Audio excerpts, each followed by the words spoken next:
بسم اللہ الرحمن الرحیم۔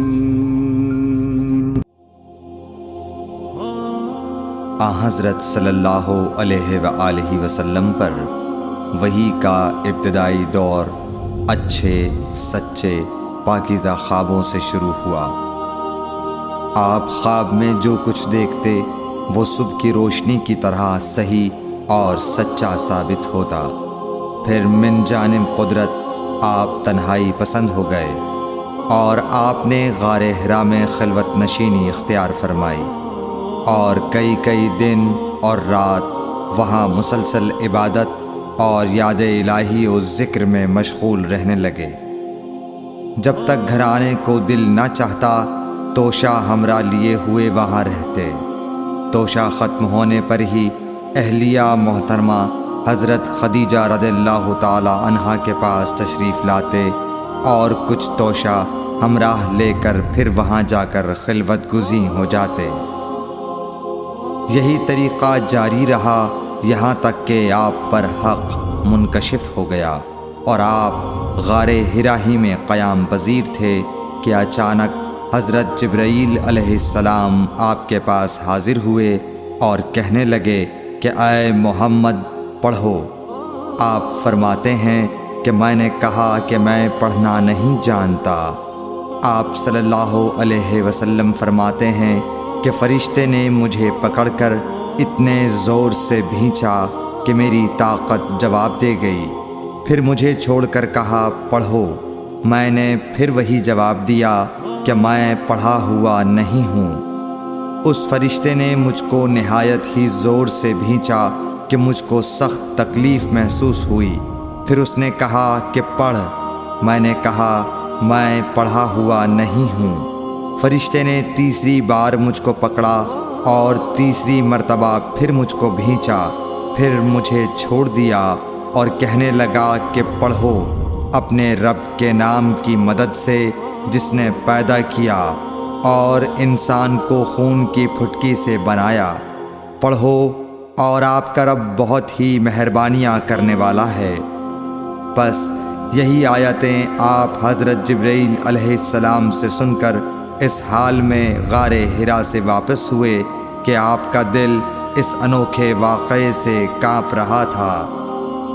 آپ حضرت خدیجہ کے ہاں تشریف لائے اور فرمایا کہ مجھے کمبل اوڑھا دو، مجھے کمبل اوڑھا دو۔ لوگوں نے آپ کو کمبل اوڑھا دیا۔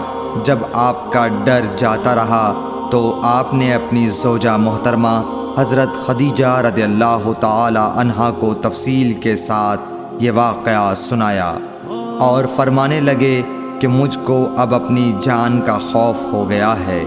آپ کی اہلیہ محترمہ حضرت خدیجہ رضی اللہ تعالی عنہا نے آپ کی ڈھارس بندھائی اور کہا کہ آپ کا خیال صحیح نہیں ہے۔ اللہ کی قسم آپ کو اللہ کبھی رسوا نہیں کرے گا۔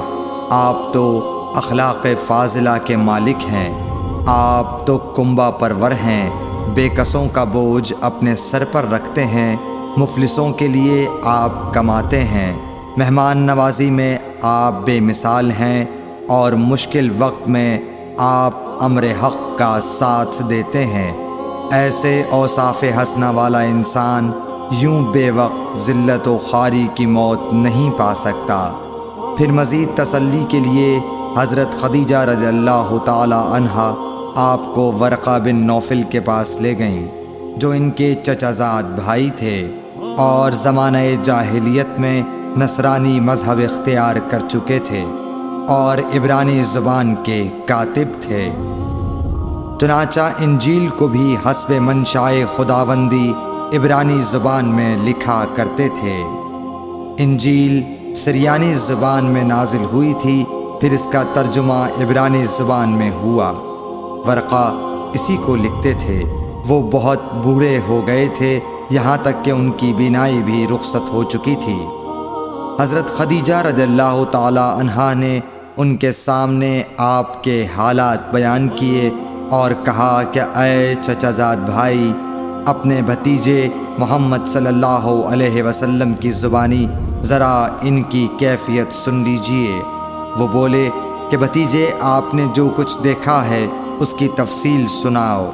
چنانچہ آپ صلی اللہ علیہ وآلہ وسلم نے از اول تا آخر پورا واقعہ سنایا، جسے سن کر ورقہ بے اختیار ہو کر بول اٹھے کہ یہ تو وہی ناموس معزز رازدان فرشتہ ہے جسے اللہ نے حضرت موسیٰ علیہ السلام پر وحی دے کر بھیجا تھا۔ کاش میں آپ کے اس عہد نبوت کے شروع ہونے پر جواں عمر ہوتا، کاش میں اس وقت تک زندہ رہتا جب کہ آپ کی قوم آپ کو اس شہر سے نکال دے گی۔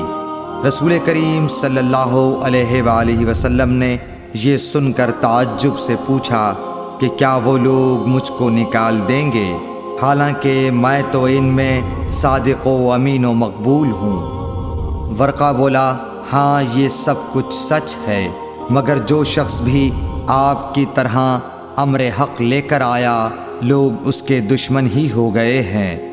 اگر مجھے آپ کی نبوت کا وہ زمانہ مل جائے تو میں آپ کی پوری مدد کروں گا، مگر ورقہ کچھ دنوں کے بعد انتقال کر گئے، پھر کچھ عرصے تک وحی کی آمد موقوف رہی۔